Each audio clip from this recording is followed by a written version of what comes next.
Welcome to Hyderabad Express TV. Today headlines. Drugs కట్టడిపై తెలుగు సినీ పరిశ్రమ అవగాహన కల్పించాలి CM Revanth Reddy.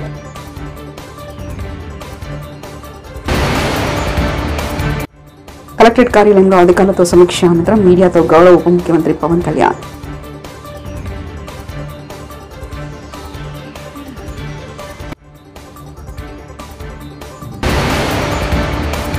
Deputy CM బట్టి విక్రమాన్ని కలిసిన వైఎస్ షర్మిల.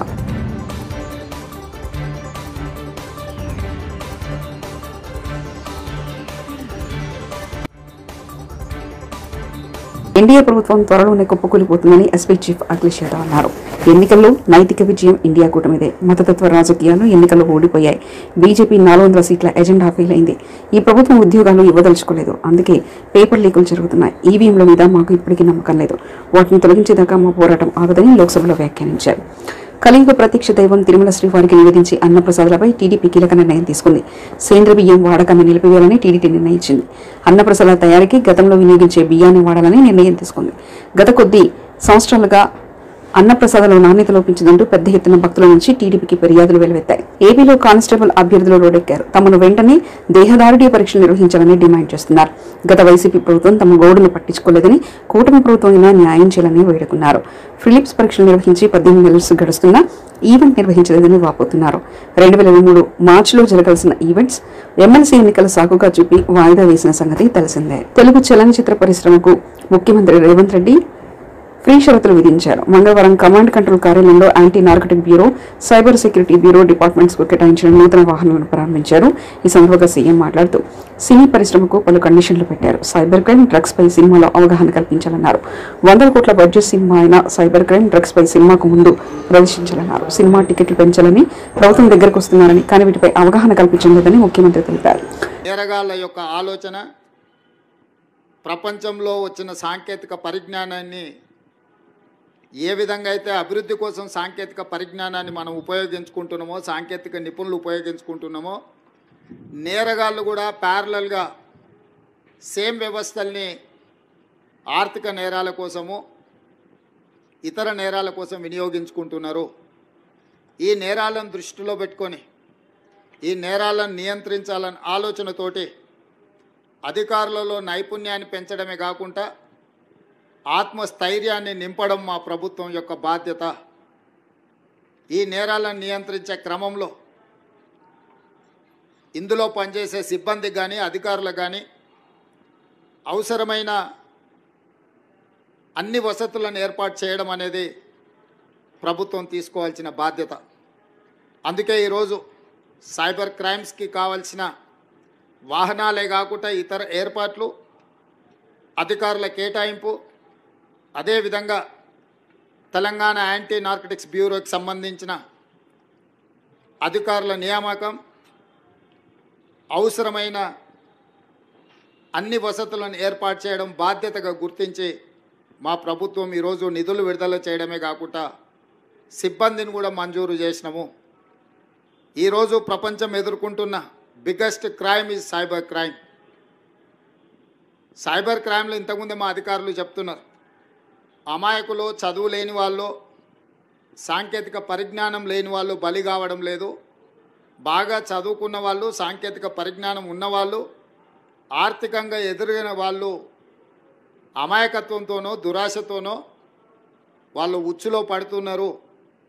వాళ్ళని కాపాడడానికి 1930 ఒక కాల్ సెంటర్ను పెట్టి అక్కడికి వచ్చే ఫిర్యాదుదారుల వివరాలను కూడా ఎవరికి వివరించకుండా దానికి సంబంధించిన నేరాలను పరిష్కరించడంలో మా సైబర్ క్రైమ్ సిబ్బంది ఈ మధ్యకాలంలో దాదాపుగా రికవరీ చేసిన సొమ్ము 31 కోట్ల రూపాయలు బాధితులకు తిరిగి అప్పచెప్పడం జరిగింది. మనస్ఫూర్తిగా మా సైబర్ క్రైమ్ డిపార్ట్మెంట్ని నేను అభినందిస్తున్నా. ఇంకా సమర్థవంతంగా మీరు మీ విధులు నిర్వహించాలి. ఎవరైతే నేరాలకు పాల్పడుతున్నారో ఎంతటి వారైనా, ఏ రకమైన క్రైమ్ అయినా వదలడానికి వీల్లేదు. గతంలో ఐపీసీ సెక్షన్స్ ప్రకారం రేప్ అండ్ మర్డర్ని సీరియస్ క్రైమ్ కింద చూసేవాళ్ళం మనం. ఆ నేరాలకు ఎక్కువ శిక్షలు ఉండేటివి. ఐపీసీలో చాలా వరకు వాటికి సంబంధించిన వివరాలను పొందుపరిచింది. ఇప్పుడు గవర్నమెంట్ ఆఫ్ ఇండియా ఐపీసీ సెక్షన్స్ను కానీ ఐపీసీని కానీ సమూలమైన మార్పులు తీసుకొచ్చింది. ఇప్పుడు కొత్త సవాళ్ళను ఎదుర్కోబోతున్నాం. భారత ప్రభుత్వం తీసుకొచ్చిన మార్పులను, చట్టాలను, నిబంధనలు వాటన్నిటిని కూడా మన అధికారులకు వివరించడమే కాకుండా ఇందులో కూడా శిక్షణ ఇవ్వాల్సిన అవసరం ఉంది. ఆనాడు రాజ్యాంగం రాసుకున్నప్పుడు తీవ్రమైన నేరంగా మర్డర్స్ని కానీ రేపులను కానీ మేజర్ సమస్యల కింద చూసాను. ఈరోజు సైబర్ క్రైమ్ వాటికంటే పెద్దదిగా మారింది. డ్రగ్స్ మహమ్మారి, హత్య జరిగితే ఒకే వ్యక్తి చచ్చిపోవచ్చు, కానీ డ్రగ్స్ బానిసలైతే కుటుంబాలు, వ్యవస్థనే బలహీనతమైపోయి తెలంగాణ అంటే ఉద్యమాలకు వేదిక, పోరాటాలకు స్ఫూర్తి, పౌరుషానికి మారుపేరు. ఈ ప్రాంతంలో ప్రజా సమస్యల మీద, సామాజిక అసమానతల మీద పోరాటాలు చేసిన ప్రాంతం ఇది. తమ కుమార్తె కనిపించడం లేదంటూ భీమవరంకు చెందిన శివకుమార్ అనే మహిళ ఇటీవల డిప్యూటీ సీఎం పవన్ కళ్యాణ్కు ఫిర్యాదు చేసిన విషయం తెలిసిందే. యువతి మిస్సింగ్ వ్యవహారంపై పవన్ కళ్యాణ్ స్వయంగా సీఐకి ఫోన్ చేసి మాట్లాడిన ఈ కేసులో కీలక పురోగతి లభించింది. డిప్యూటీ సీఎం ఆదేశాలతో రంగంలో దిగిన బెజవాడ పోలీసులు కేసును ఛేదించారు.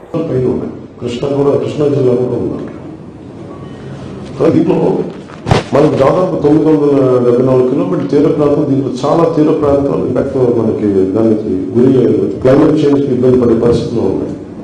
నీళ్ళు భూమి అసలు భూమిని తీసేసుకుంటాం కొన్ని ప్రాంతాల్లో. సో వీటికి మర అడవుల్ని రక్షించుకోవటం, అడవులు అనేది చాలా కీలకమైనది. సో అలాగే ఒక అటవీ పరిధిలో కానీ మర అడవులు కూడా సుప్రీంకోర్టు డైరెక్టివ్ ప్రకారం, జడ్జిమెంట్ ప్రకారం అటవీ శాఖలో లేని మర అడవులు కూడా అటవీ శాఖ దాన్ని కేర్ తీసుకోవాలన్న జాగ్రత్త చూడాలని సుప్రీంకోర్టు జడ్జిమెంట్ దాన్ని కూడా ప్రస్తావించిన రోజులు. అలాగే మనకున్న రిజర్వ్స్ ఏంటి, అలాగే ఎండేంజర్డ్ స్పీషీస్ ఎక్కడ ఉన్నాయి, ప్రత్యేకించి మనకి ఆ క్యాట్ ఏం క్యాట్ ఫిషింగ్ క్యాట్ మ్యామ్ అదేంటది, అది మన ఏ రిజర్వ్, అది రిజర్వ్ ఏంటి, ఏ రిజర్వ్ కొరంగా పార్క్ లో ఎస్పెషల్లీ ఫిషింగ్ క్యాట్ ఒక అరుదైన క్యాట్ ట్రావెలింగ్ స్పీషీస్ ఉంది. దాని సెన్సెస్ ఒకటి తీసుకోవాలి. ఇప్పుడు మనం ర్యాండమ్ శాంపిల్ తీసుకొని దాన్ని ఎక్స్ప్లోర్ చేసి, అంటే ఇక్కడ 1 కిలోమీటర్కి 5 కనిపిస్తే ఉన్న మిగతా కొరింగా రిజర్వ్ లో ఇది ఉండొచ్చు అనేది అప్రాక్సిమేట్గా ఉంది. కానీ దాని మీద కొంత డీటెయిల్గా స్టడీ చేయాలి. ఒకటి ఎకో టూరిజం డెవలప్ చేయాలంటే ఏమున్నాయి, కొన్నిసార్లు టూరిజంకి సమయం లేకుండా ఫారెస్ట్ డిపార్ట్మెంట్ కొన్ని రిసార్ట్స్ ఉన్నాయి, కొన్ని ప్రత్యేకించి కొన్ని అటవీ సంరక్షణలో కొన్ని ఈ పర్యాటక కేంద్రాలు ఉంటాయి. వాటి మరింత పెంపొందించాలి. సైన్స్ అండ్ టెక్నాలజీకి సంబంధించినంత వరకు అసలు గ్రామీణ యువతలో ఎంత ప్రతిభ సమర్థత దాచుకోవాలి, దానికి సంబంధించిన రిపోర్ట్ చేయడం లేదని చూస్తే సైన్స్ అండ్ టెక్నాలజీ డిపార్ట్మెంట్లో సిబ్బంది కొరత చాలా ఉంది. ఆ సిబ్బంది కొరతను ముందుగా తీర్చడం, అలాగే రాజమండ్రిలో complete display science and technology. Bengaluru పర్యటన ముగించుకొని గన్నవరం ఎయిర్పోర్ట్ కు చేరుకున్న వైఎస్ఆర్సీపీ అధ్యక్షులు వైఎస్ జగన్.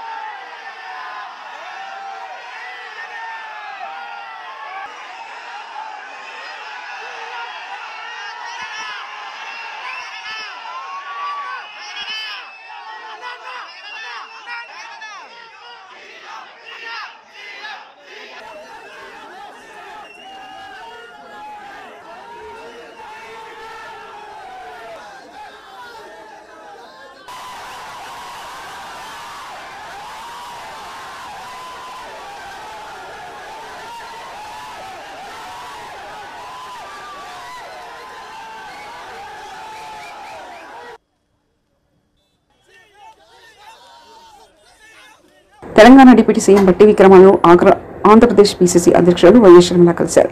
మంగళవారం ఉదయం ప్రజాభవన్లో బట్టి నివాసానికి వెళ్లిన షర్మిల ఆయనతో ప్రత్యేకంగా సమావేశమయ్యారు. ఈ నెల 8వ తేదీన మాజీ ముఖ్యమంత్రి దివంగత వైఎస్ రాజశేఖర రెడ్డి జయంతి వేడుకను రావాలని ఆయన్ని షర్మిల ఆహ్వానించారు. ఈ సందర్భంగా తెలుగు రాష్ట్రాల రాజకీయ పరిస్థితులపై వారు చర్చించినట్లు తెలుస్తుంది.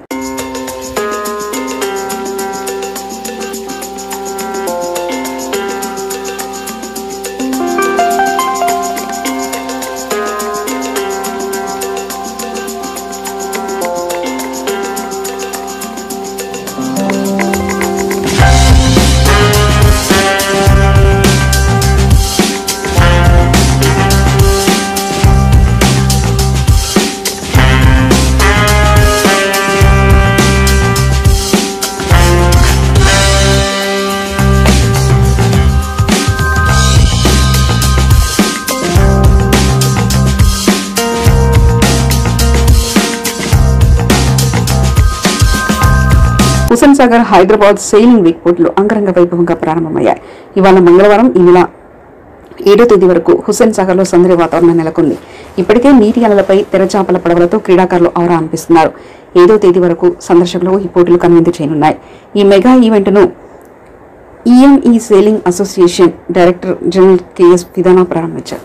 కుత్బుల్లాపూర్లో పేరు మోసిన దొంగను అరెస్ట్ చేసిన బాలానగర్ ఎస్ఓటీ బాచుపల్లి పోలీసులు సుమారు 5 లక్షల విలువ చేసే బంగారం, ద్విచక్ర వాహనం స్వాధీనం చేసుకున్నారు. గతంలో నిందితుడు సైబరాబాద్ కమిషనరేట్ పరిధిలో హోంగార్డ్గా పనిచేశారు. నిందితుడిని 36 కేసులలో ప్రమేయం ఉంది. నిందితుడిపై బాలనగర్, కూకట్పల్లి, కేపీహెచ్పీ, అల్వాల్, జీడిమెట్ల, బాచుపల్లి, మియాపూర్పేట్, బషీర్బాద్ పోలీస్ స్టేషన్లో కేసులు నమోదు. మరో కేసులో బాచుపల్లి పోలీసులు 30 గ్రాముల బంగారం, ద్విచక్ర వాహనాన్ని స్వాధీనం చేసుకున్నారు. సమయస్ఫూర్తిగా వ్యవహరించడం వల్ల అక్కడ ఆ ఆగంతకుడు సక్సెస్ కాలేదు. వెంటనే నెక్స్ట్ 20 మినిట్స్లోనే జీడిమెట్ లిమిట్స్లో అదే ఆగంతకుడు మరొక మహిళ దగ్గర నుంచి ఒక 2 తులాలు స్నాచింగ్ చేయడం జరిగింది. సో ఈ 3 అఫెన్స్లో కూడా మనము సీసీ కెమెరాలు పరిశీలించగా మనకి ఒకే వ్యక్తి చేసినాడని తెలిసింది. పల్సర్, బ్లాక్ పల్సర్ మీద ఒక దాంట్లో ముందు రోజు ఇక్కడ బాచుపల్లి దాంట్లోనేమో మాస్క్ పెట్టుకొని వచ్చినాడు. తర్వాత 2 అటెంప్ట్స్లో హెల్మెట్ పెట్టుకొని ఉన్నాడు. కానీ అతని రూపురేఖల్ని బట్టి అతను ఒకే వ్యక్తిగా మేము గుర్తించడం జరిగింది. సో దానికోసం మేము ఎస్ఓటి టాస్క్ ఫోర్స్ కలిసి బృందాలు ఏర్పాటు చేసి ఆ వ్యక్తి కోసం గాలిస్తుండగా ఈరోజు ఉదయం మాకు బాచుపల్లి పోలీస్ స్టేషన్ లిమిట్స్లో బాచుపల్లి ఎక్స్ రోడ్స్లో మాకు ఆ వ్యక్తి కనిపించడం జరిగింది. అతన్ని పట్టుకొని అతన్ని విచారించగా ఈ 3 అఫెన్స్లు నేనే చేసినానని అంగీకరించినాడు. అతని దగ్గర నుంచి ఒక పల్సర్ బైకు, 5 తులాల బంగారం, మొత్తం కలిపి 5 లక్షల విలువైనటువంటి బంగారం అండ్ పల్సర్ బైకు అతని దగ్గర నుంచి రికవరీ చేయడం జరిగింది. సో అతన్ని ఈరోజు మేము రిమాండ్ చూపిస్తూ ఉన్నాము. ఒక పల్సర్ బైకు, 6 తులాల బంగారం, టోటల్ వర్త్ 5 లక్షల రూపాయలు. ఇతను రాజస్థాన్కి చెందిన వ్యక్తి. ఇతను గతంలో 2012 నుంచి 15 వరకు దాదాపు 36 స్నాచింగ్లు చేసి ఉన్నాడు. అతని మీద పీడీ యాక్ట్ కూడా నమోదు చేయడం జరిగింది. పీడీ యాక్ట్ నుంచి బయటకు వచ్చి మళ్ళీ రాజస్థాన్ వెళ్ళి సెటిల్ అయినాడు. మళ్ళీ ఆ తర్వాత అక్కడి నుంచి వైజాగ్ వచ్చి వైజాగ్లో సెటిల్ అయినాడు ఒక 4-5 నెలల కింద. మళ్ళీ ఆ గతంలో చేసిన 36 స్నాచింగ్లు చేసిన అనుభవంతో మళ్ళీ ఈ హైదరాబాద్కి, సైబరాబాద్ లిమిట్స్కి వచ్చి ఇక్కడ స్నాచింగ్లు చేయాలని ప్రయత్నించినాడు. కానీ ఈసారి అతన్ని చాలా తొందరగా మన local police and Cyberabad SOT team సంయుక్తంగా కలిసి అతన్ని పట్టుకోవడం జరిగింది. దాంతో అతను ఈ 3 కూడా అతను రికవర్ ఇచ్చినారు. కొండాపూర్ మండలం మల్కాపూర్లో గోకుల్ ఫంక్షన్ హాల్లో టీజీఐఏసీ చైర్మన్ నిర్మలా జగ్గారెడ్డి సమక్షంలో ఆత్మ కమిటీ చైర్మన్ గా ఎల్లకొండ ప్రభు మరియు 24 మంది సభ్యుల ప్రమాణ స్వీకార మహోత్సవం వైభవంగా నిర్వహించారు. ప్రమాణ స్వీకార కార్యక్రమంలో టీపీసీసీ ప్రధాన కార్యదర్శి అంజనీయులు, టీపీసీసీ కార్యదర్శి Topaji Ananthakishan, municipal chairman Vijayalakshmi Ravi, block Congress అధ్యక్షురాలు రాసుగౌడ్, రామరెడ్డి మరియు కాంగ్రెస్ ప్రజాప్రతినిధులు, నాయకులు, కార్యకర్తలు పాల్గొన్నారు.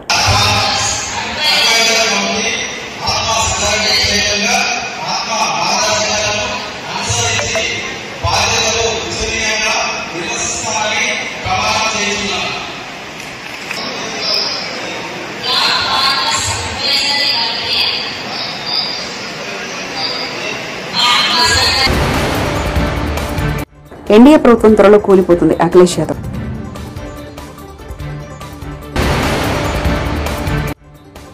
డ్రగ్స్ కట్టడిపై తెలుగు సినీ పరిశ్రమ అవగాహన కల్పించాలి. CM Revanth Reddy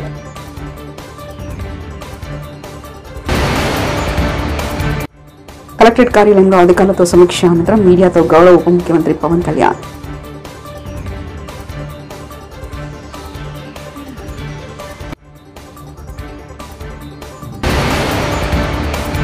deputy CM బట్టి విక్రమాన్ని కలిసిన వైఎస్ షర్మిల.